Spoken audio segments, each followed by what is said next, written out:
All right, welcome back. This is just going to be another sort of high-speed session of me trying to finish off this map here of my city of Fort Earshore. The last couple videos I was focused on the temples, and now I want to focus in on some of the industry. So I've really tried to grab some of these stamps in the under the special buildings where they've got smithies and leather workers and so on. And I've tried to decide what parts of town I think the relevant industries might be in. A few guild houses like Adventurers Guild and Fighters Guild and stuff. Um, but I really wanted to work on the lower part of my city where I might have things like carpenters and breweries and things that you want to keep away from the residential part. And so I started down here with some breweries, putting them on this little island down here. And then I wanted to put, again, like it looks like I picked a carpentry shop here, and maybe a smithy, leather worker and stuff, and start just distributing them around a little bit before placing down some more of the general buildings. And now I wanted to frame up a little bit of a road structure. This is not always how I do it, but because this is going to be a main city with some main roads, I wanted to put the roads in before I started plopping down the stamps.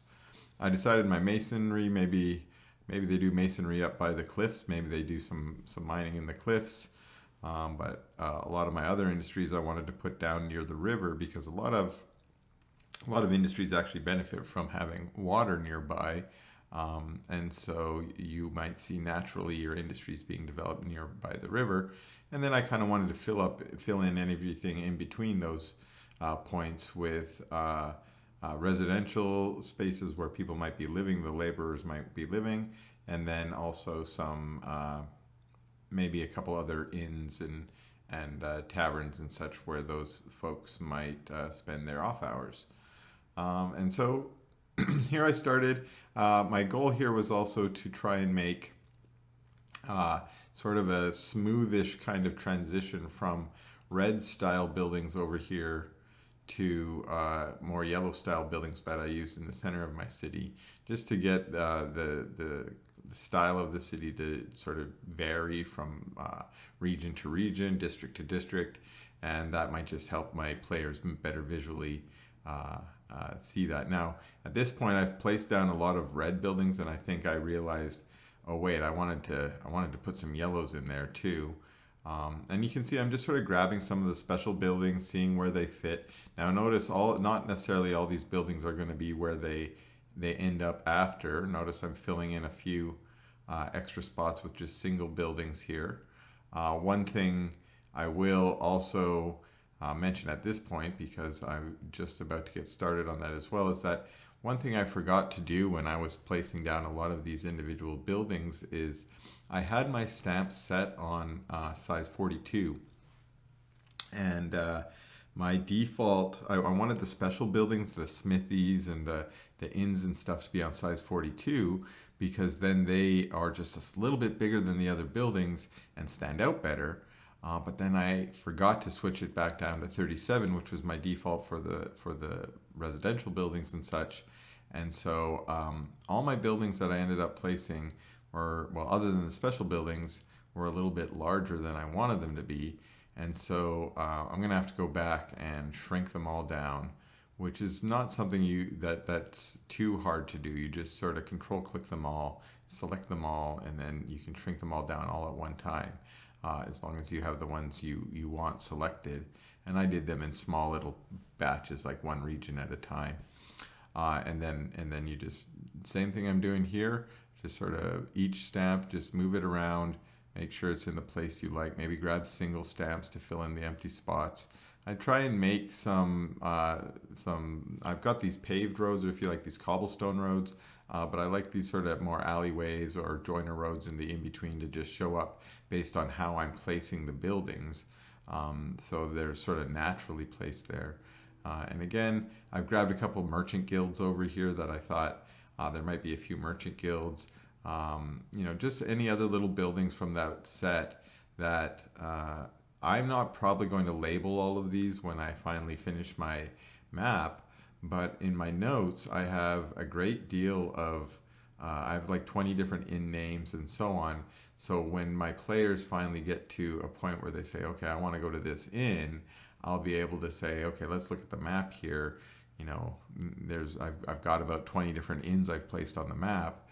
Which one do I think where do I think this one is based on, you know, maybe its name. So, you know, some of my inns are, you know, named after sea themes, the rotten keel, things like that. And so they're probably down on the wharf, and then other ones might be up here in the more residential or industry areas. So those were some of the thoughts that I had putting in. You can see I'm pretty much putting in the finishing touches on these regions here. I've used pretty much the same technique everywhere, which is start with putting down my specialty buildings, then place some blocks and clusters. I stuck to small blocks and small clusters mostly. I only placed 2 medium-sized blocks up here. And then here I'm placing some rows or clusters, which I also like the look of, but I like them because they were a little bit, some of them were rounded, and they matched my rounded road up there. Again, just some extra buildings filling in sort of my empty space, and then started painting my roads in a little more. And I'll finally get to painting in my sort of brown background. Now, I really like how this is looking in most of the spot, but I think there might be still some extra brushwork I can do in the brown areas. I'm not sure exactly what I want to do yet in the brown areas to highlight it. Maybe just add some extra shadows or something. Or also, I was thinking maybe adding some green areas here and there. You know, there's probably some green areas in the city.